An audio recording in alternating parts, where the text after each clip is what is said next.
بنية القبول وتمام كل سؤل ومأمول إلى حضرة سيدنا وحبيبنا وشفيعنا الرسول صلى الله عليه وسلم ثم إلى آل بيته الكرام والصحابة والقرابة والتابعين وتابع التابعين ومن تبعهم بإحسان إلى يوم الدين ثم إلى جميع مشايخنا ووالدينا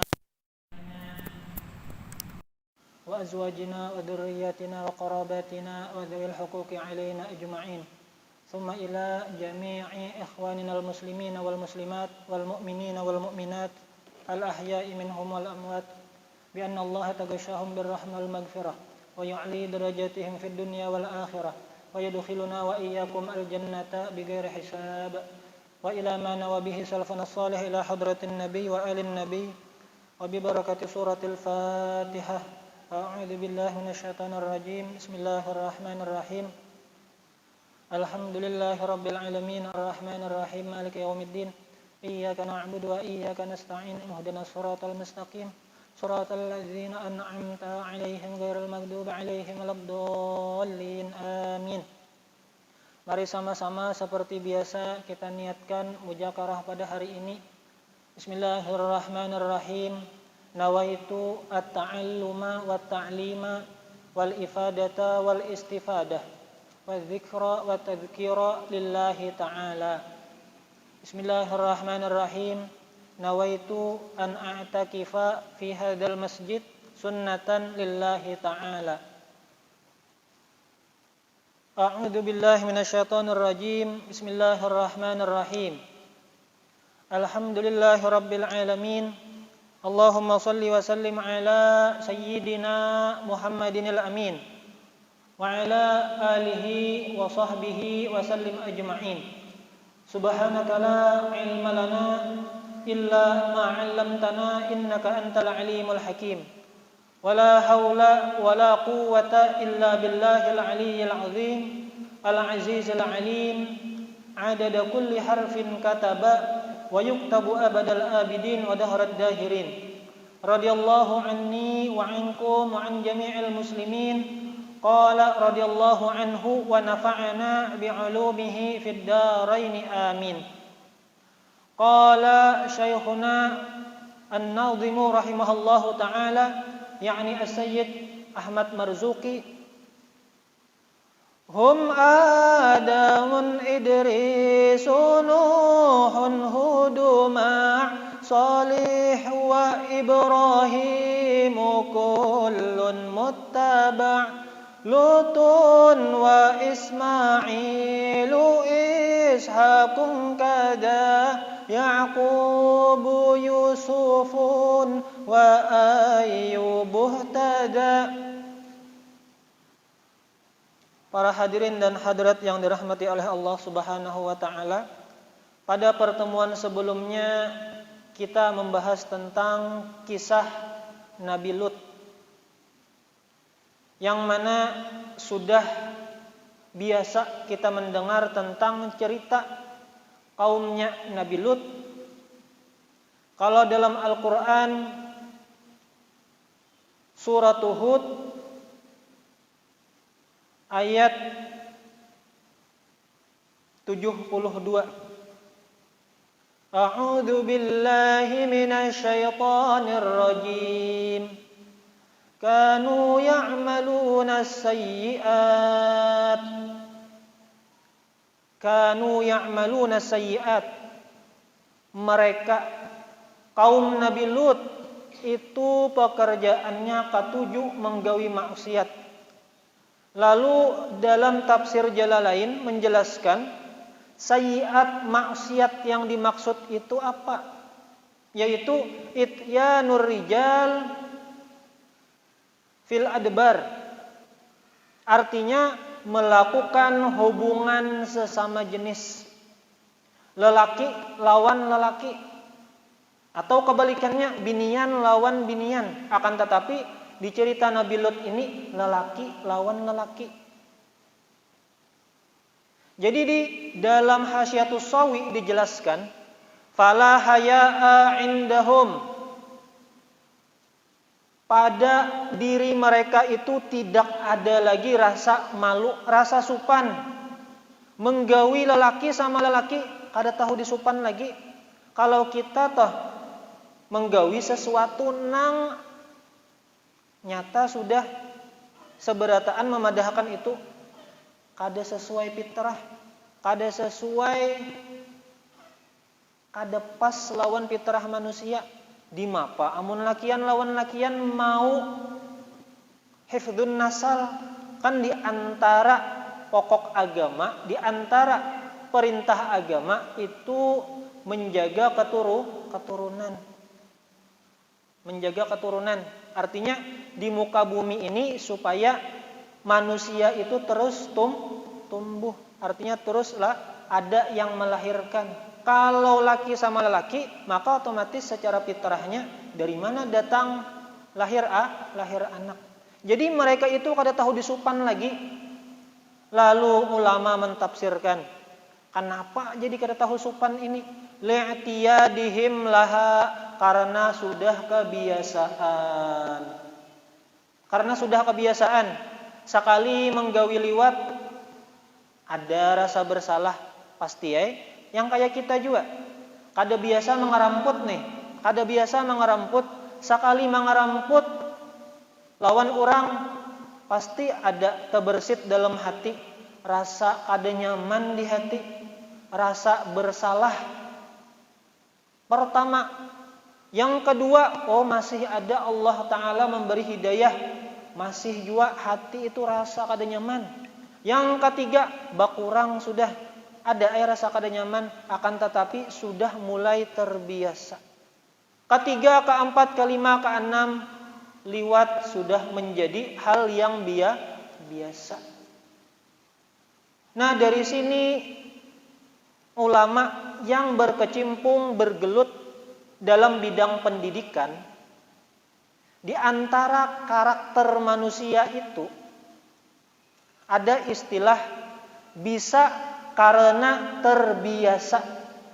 Kenapa jar? Maka orang itu lulusan pesantren, tang misalnya jadi pengusaha bengkel yang sukses, di mana dapat ilmunya? Nang asalnya tuh nang japaian di tangan itu kitab aja, kitab kuning mah, kitab kuning. Ternyata pas sudah belulusan pesantren, 10 tahun kemudian, 15 tahun kemudian timbul jadi bos bengkel. Bingung aja kekawanan nih. Dari mana ikam dapat ilmunya wal? Aku itu bisa karena terbiasa. Bahari mau kada mau, aku nih kebetulan abahku itu bidang nang digawi sidin, profesi sidin membengkel. Jadi aku nih setelah lulus nang digawi masih belum jelas. Patai menggeni ikuitan. Ilmunya kada ada nih. Cuman melihat abah menggawi ini. Tak misalnya tak salah. Isuknya pulang tak salah. Isuknya pas bujur sedikit. Isuknya bujur benar. Isuknya ini sudah kawadah mendeteksi. Ini kerusakannya di sini nah. Ini di sini. Gara-gara apa? Gara-gara bisa karena terbiasa. Jadi ulama yang bergelut dalam bidang pendidikan, ini kan yang kita lihat di sini, li'tiyadihim lahanya itu kebiasaan nang kada bagus. Dibalik, kayak apa caranya? Ulah kebiasaan nang baik. Makanya di antara guru-guru itu misalnya hendak mengolah karakter murid itu supaya pemurah. Dimapa caranya? Pertama dulu padahakan fadilat sedekah. Yang kedua, jam seini nah bagus misalnya bersedekah. Atau waktu-waktu afdol bersedekah misalnya dipadahkan. Lalu disediakan. Nah, wahai santri-santri, aku himbau, aku anjurkan setiap pagi aku mengandak kotak amal di muka asrama kalian. Kotak amal. Jadi setiap hari, paling kada setiap hari itu kalian membiasakan bersedekah berapakah sakahendak? 1.500, 2.000, 3.000. Setiap hari lah, jangan kada setiap hari. Kenapa? Karena mengambil dari sini li'tiyadihim, hendak memunculkan bibit-bibit sifat pamurah lawan kekanakan. Di mapa caranya? Artinya karakter itu bisa dibentuk. Kebiasaan itu kawa diulah. Macam-macam aja cara. Itu secara umum aja. Guru-guru kadang-kadang melajari ini napa? Supaya terbiasa kayak ini nakai. Akhirnya timbul rasa. Karena kerancakan sudah setiap hari jar aku bersedekah di pesantren, pas bulik ke rumah, bulik ke kampung, asa ada yang kurang. Nah jar, kebiasaan setiap hari itu ulun bahaya maai ada menggawi napa yolah jar.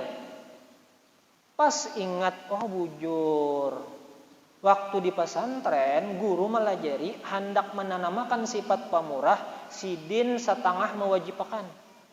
Dalam artian kada hendak membebani juga. Kalau wae 10.000, 50.000 sekali setiap hari, kada tasarah sidin 500 ka 1.000 kah? Siapa ada 1.000? Siapa ada 500? Jadi gara-gara terbiasa akhirnya kada nyaman, hendak kada bersedekah. Kada nyaman. Jadi yang namanya karakter manusia itu amun hendak meolah inya kada baik, biasakan inya, hadapakan inya lawan nang kada baik. Kalau misalnya hendak inya baik, hadapakan inya lawan kebiasaan nang baik-baik. Nah, jadi ternyata di balik perbuatan yang tidak baik, kita juga dapat mengambil hikmah ibrah, suatu kesimpulan bahwa karakter manusia itu bisa dimunculkan dengan cara teknik pembiasaan. Lalu muncul orang yang biasa berkecimpung di dunia pendidikan. Itu namanya strategi tentang pembiasaan, teknik pembiasaan terhadap anak. Nah, itu penyebab mereka itu hilang rasa malunya. Lalu selanjutnya, karena perbuatan mereka yang seperti itu, Allah Ta'ala murka terhadap mereka. Lalu dalam surat Hud ayat 73, seperti yang termaktub dalam kitab Jala'ul Afham, menceritakan tentang kisahnya kaum Nabi Lut. A'udzu billahi minasy syaithanir rajim. Bismillahirrahmanirrahim. Ini mengesahkanlah tentang suatu kaum nang durhaka lawan Allah Ta'ala, nang gawian kada baik tadi. Apa adab yang Allah Ta'ala turunkan? Sama nih lawan kita. Kawa kita mengambil ibrah. Amun kita ni pina mucil lawan Allah Ta'ala, pina kada maasi lawan Allah Ta'ala. Ada toh nang Allah Ta'ala tagur. Bahasa kitanya, kalau menurut Syekh Ahmad Hajin, salah seorang syekh di Mesir, seandainya telah kada langsung Allah Ta'ala turunkan azab kepada kita kalau habis menggawi maksiat. Kalau mau umpati pendapat Syekh Mutawalli Sya'rawi, seandainya manusia itu dihadapkan dalam sebuah bilik. Dalam bilik ini ada berbagai macam perbuatan maksiat. Dan dalam bilik ini jalan keluarnya cuma satu. Kalau kita masuk ke bilik ini berarti menggawi maksiat. Dan hendak keluar dari pintu itu, maka akan azab menanti. Otomatis kita akan berpikir berulang-ulang, aku jar amun misalnya menggawi ini nyata sudah dapat 100% adab dari Allah. Tapi ternyata bukan seperti itu Allah Ta'ala berkehendak. Allah Ta'ala hendak menguji kita ketika kita hidup di dunia. Jadi menurut Syekh Ahmad Hajin, jarasidin seandainya kita buat maksiat, meskipun lenggang-lenggang aja, hanya menggawi maksiat, mangetek misalnya berokok santai wal pina kada terlihat nih Allah Ta'ala pina murka lawan orang yang menggawi maksiat. Setidaknya ujar Syekh Ahmad Hajid, ketika melakukan sesuatu ibadah, nih misalnya orangnya menggawi maksiat, orangnya tetap sembahyang, tetap misalnya beribadah, tetap menggawi hal yang baik, menggawi istilahnya kada langsung istilahnya terlepas daripada rahmat Allah, hendak menggawi kebaikan itu kada terbuka ai menggawi kebaikan, akan tetapi paling kada nikmatnya berkahnya ketika menggawi kebaikan itu nak kada terasa. Artinya apa?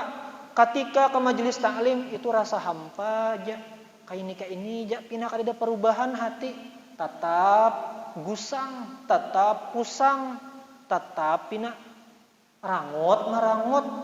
Padahal tuh jaka ditereng-tereng orangnya berduit, bini bungas, anak sehat, duit banyak, rumah ganal. Akan tetapi kenapa jadi pina merangut, katia merangut. Orangnya pina terlihat rajin aja misalnya, kadang-kadang ke majelis taklim, kadang-kadang misalnya menggawi hal-hal yang baik. Akan tetapi misalnya wani berbuat maksiat, na'udzubillah lah. Artinya mudah-mudahan kita berbuat taat dan kita pun dihindarkan daripada berbuat maksiat. Kenapa? Setidaknya ketika kita berbuat maksiat itu ini sama-sama lah. Mudah-mudahan kita semua dapat hidayah dari Allah, kada tegawi hal-hal maksiat sekecil apapun. Berdoa maulah proposal lawan Allah Ta'ala supaya hidup itu amun kawa kada bisi maksiat. Nah, tapi ini sesuatu yang ngalih benar, ya, ngalih benar. Akan tetapi kada salahnya berdoa.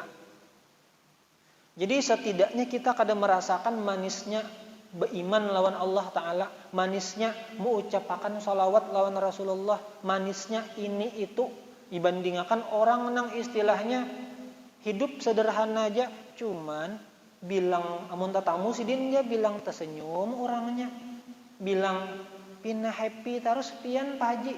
Napa tadi amalan? Nah, amun misalnya si A, kenapa yuk ulun ni pina merangut terus, pina sadih aja. Nah barangkali mungkinlah ketika kita menggawi maksiat tuh kadanya Bang Allah Ta'ala tuh langsung memberi misalnya azabnya itu batampai langsung bejohir langsung di hadapan kita, geringkah, dapat musibah kah atau apakah, paling kada ya tadi kada merasakan lagi nikmatnya ibadah. Nah itu gin rasa hampa sudah, rasa pusang hidup. Itu tadi masalah adab. Jadi falamma jaa amruna ja'alna 'aliyaha safilaha wa amtarna 'alayha hijaratan min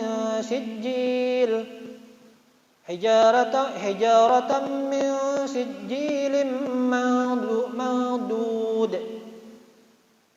Falamma jaa amruna, manakala datang adab kami, biihlakihim tafsirnya, hendak membinasakan kaum Sodom.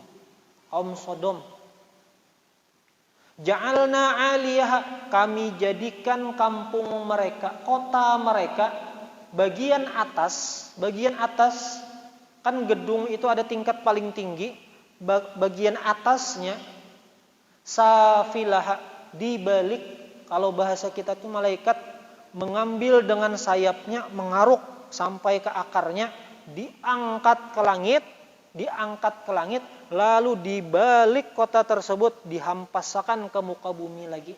Jadi ja'alna 'aliyaha safilaha.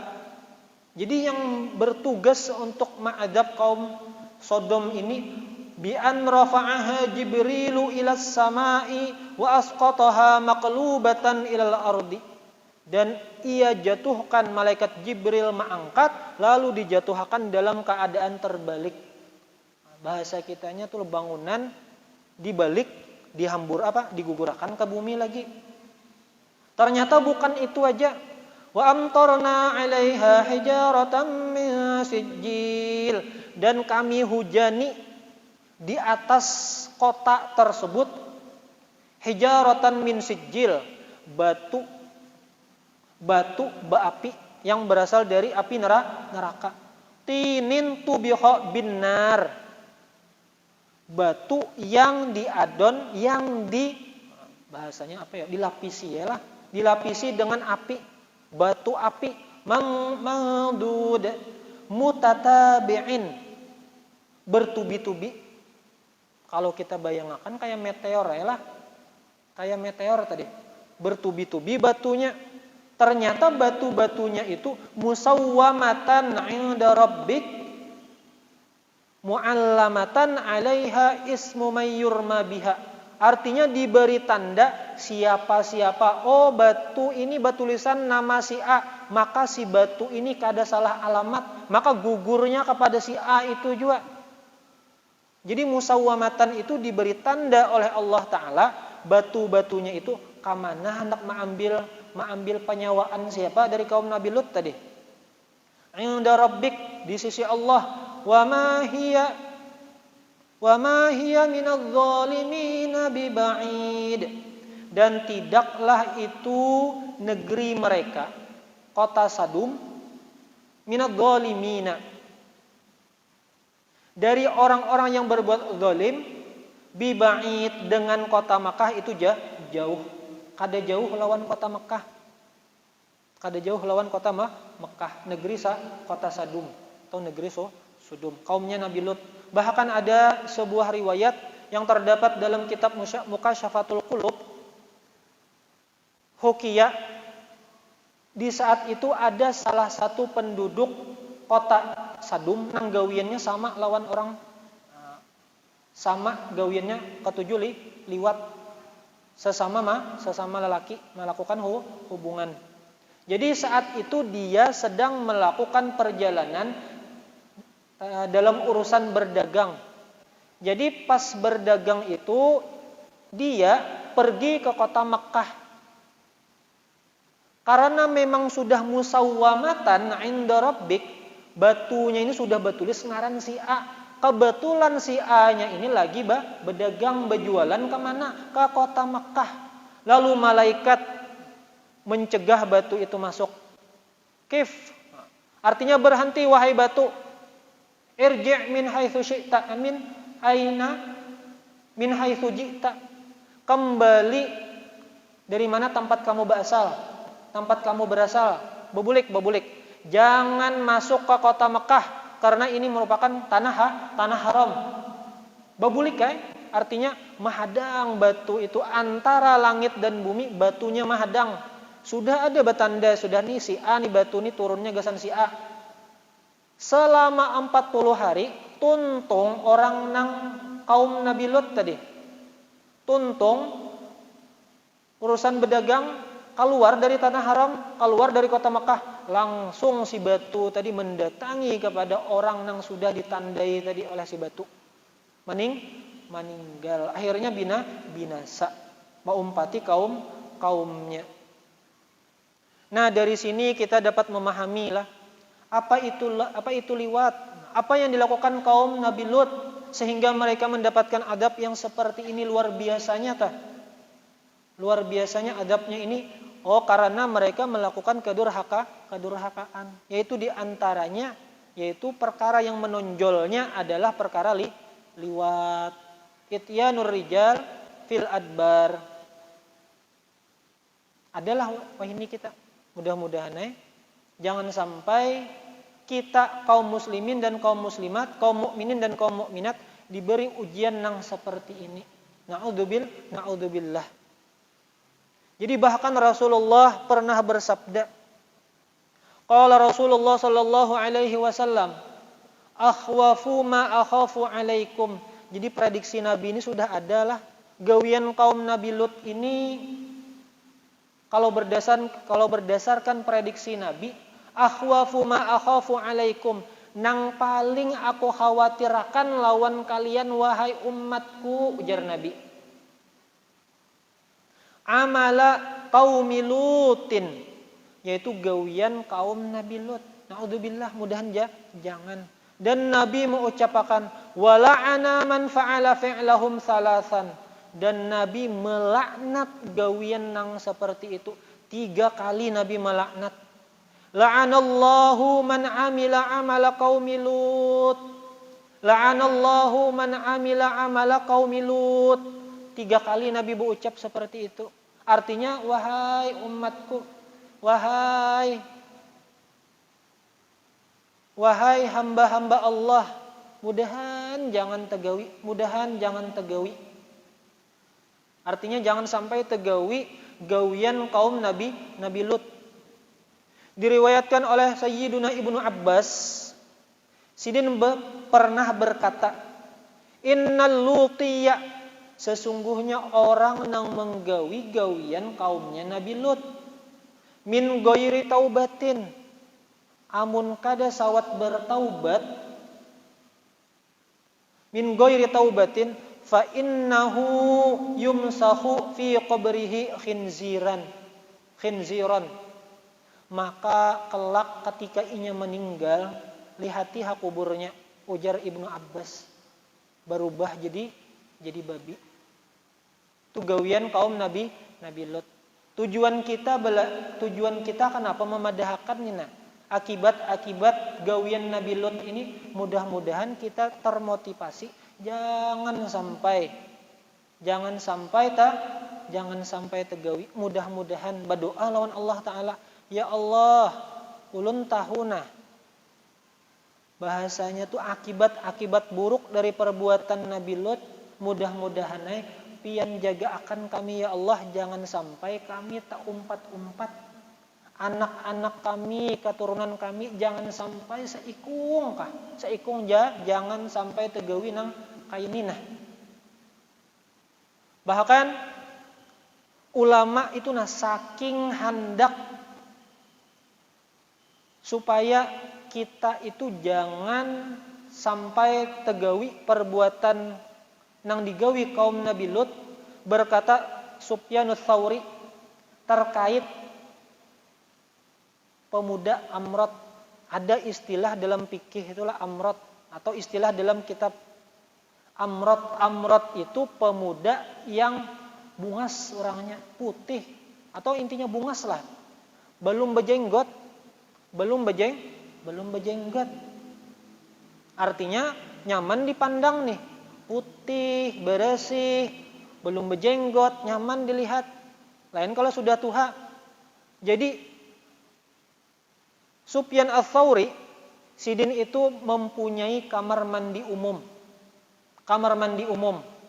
Nah, di kamar mandi umum itu ternyata ada seorang pemuda atau anak kecil nang masih anumannya, berjenggot belum, bungas, ari,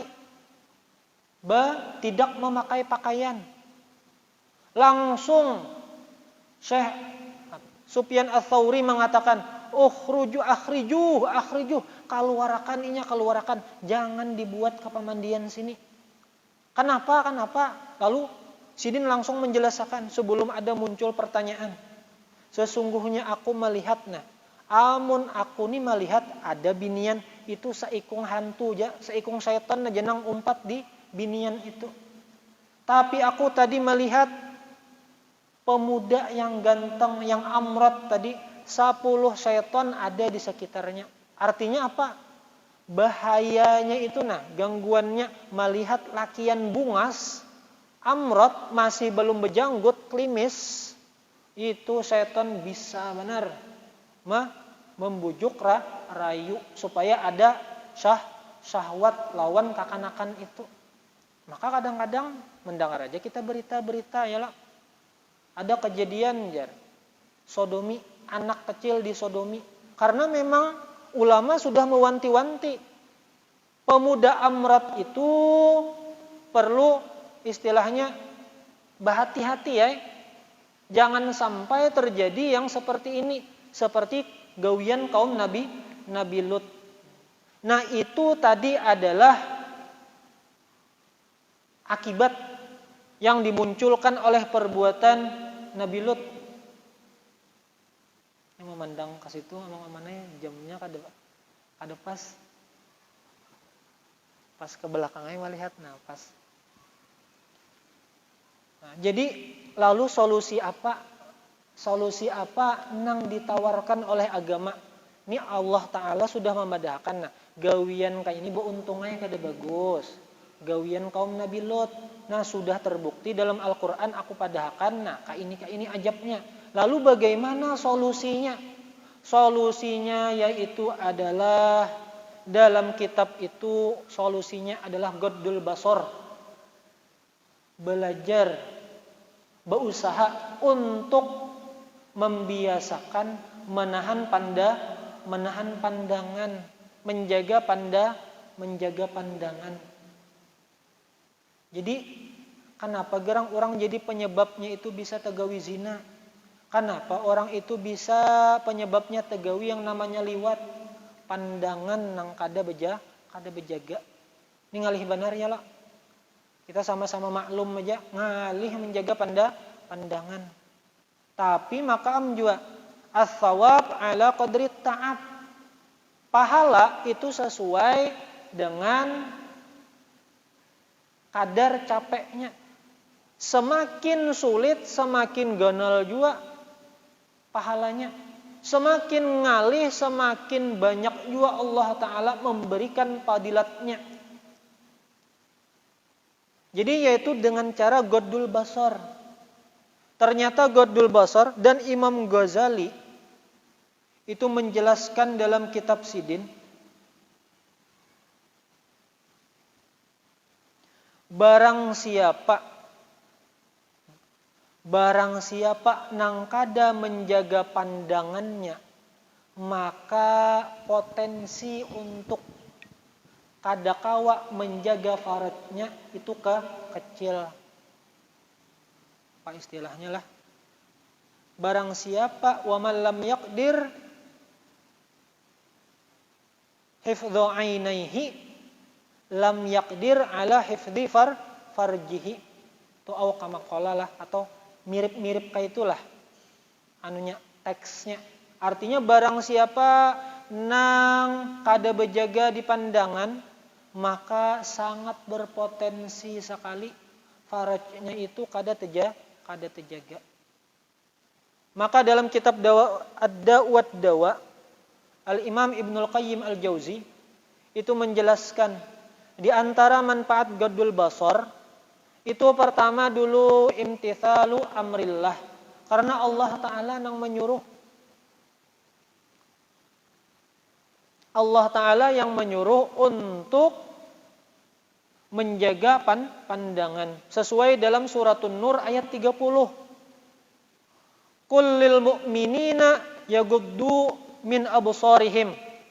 Katakanlah kepada kaum mukminin supaya mereka menjaga pandangan-pandangan mereka. Itu tadi pertama adalah imtithalu amrillah. Yang kedua, yamna'u min wusuli atharis sahmi. Jadi pandangan itu merupakan sihamun min sihami iblis. Pandangan itu merupakan panah iblis nang beracun. Jadi setidaknya ketika kita berupaya sakakawanya menjaga pandangan, setidaknya dampak negatif dari pandangan itu akan berkurang. Itu yang kedua. Yang ketiga, yurisul qalba unsan billah. Unus billah. Orang yang menjaga pandangan matanya, maka otomatis mudah ingat lawan Allah Ta'ala. Ini otomatis sudahlah. Artinya katia ingat, ya nyaman mengingatakan. Kadang ngalih Allah aja. Allah. Nah, pina merenung sedikit tabulik ke Allah Ta'ala. Pina menyenyorangan datang, lalu hendak berzikir. Jadi di antara manfaat menjaga pandangan Ghaddul Basar itu adalah mewarisi, menghasilkan hati itu jinak lawan Allah Ta'ala. Yang selanjutnya yang keempat, yuqawwil qalba wa yufarrihuh. Menguat, memantapkan hati dan mengolah hati himung. Jadi di antara amalan supaya hati itu pehimungan. Ghaddul basar. Menjaga, belajar, sama-sama berupaya, sama-sama kita berupaya supaya menjaga pandangan. Ternyata mengolah hati himung juga manfaatnya. Yang selanjutnya, yurithu firasatan shadiqatan. Firasatnya tajam. Kalau bahasa kitanya itu apalah? Firasatnya tajam. Kawa membedakan yang mana yang bujur, yang mana yang salah. Bahasa kita tuh bijak orangnya. Timbul semacam bakat atau semacam potensi orangnya itu kan pina bagus pandirannya itu. Nah, bijak orangnya, kawa menyikapi suatu masalah dengan baik. Itu diantara manfaat ghaddul basar. Jadi semoga Allah Ta'ala menjaga pandangan-pandangan kita.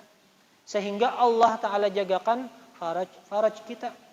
Artinya semoga Allah Ta'ala mengabulkan permohonan kita supaya kita ini kada menggawi maksiat. Wabil khusus maksiat yang dilakukan oleh kaum Nabi Lut. Jangan sampai. Kitanya jangan, anak jangan, keturunan jangan, keluarga jangan ya Rabbi. Mudahan proposal kita ini dikabulkan oleh Allah Ta'ala. Insya Allah. Amin ya Rabbal Alamin. Semoga Allah Ta'ala mengampuni dosa-dosa kita, dosa-dosa orang tua kita, dan dosa seluruh kaum muslimin dan kaum muslimat. Dan Allah Ta'ala anugerahkan kepada hati kita hati yang ikhlas, istiqomah, husnul khatimah. Dan kelak kita dikumpulkan sabarataan ya Allah. Harapan kita tadi ya Allah, sabarataan masuk surga bighairi hisab. Dikumpulkan dengan Nabi junjungan kita, Nabi besar Muhammad sallallahu alaihi wasallam. Wa ila ma nawabihi salafun salih ila hadratin Nabi wa alin Nabi. Al-Fatihah. A'udzu billahi minasyaitonir rajim. Bismillahirrahmanirrahim. Alhamdulillahirabbil alamin arrahmanir rahim maliki yaumiddin iyyaka na'budu wa iyyaka nasta'in ihdinas siratal mustaqim siratal ladzina an'amta 'alaihim ghairil maghdubi 'alaihim waladdallin amin ya rabbal alamin. Bismillahirrahmanirrahim. Alhamdulillahirabbil alamin. Allahumma shalli wa sallim ala sayyidina Muhammadin al-amin wa ala alihi wa sahbihi wa sallim ajma'in. Allahumma bijahi nabiyyika sayyidina Muhammadin sallallahu alaihi wasallam nas'aluka at-taubata wal maghfirah wat taufiq wal hidayah wal istiqamata wa husnal khatimah. Allahumma arzuqnal ikhlas wal istiqamah wa husnal khatimah. Rabbana taqabbal minna innaka antas samiul alim wa tub alaina innaka antat tawwabur rahim. Wa sallallahu ala sayyidina Muhammadin wa ala alihi wa sahbihi wasallam. Subhana rabbika rabbil izzati amma yasifun. Wassalamun alal mursalin walhamdulillahi rabbil alamin. Subhanakallahu bihamdika asyhadu an la ilaha illa anta astaghfiruka wa atubu ilaik. Assalamu alaikum warahmatullahi wabarakatuh.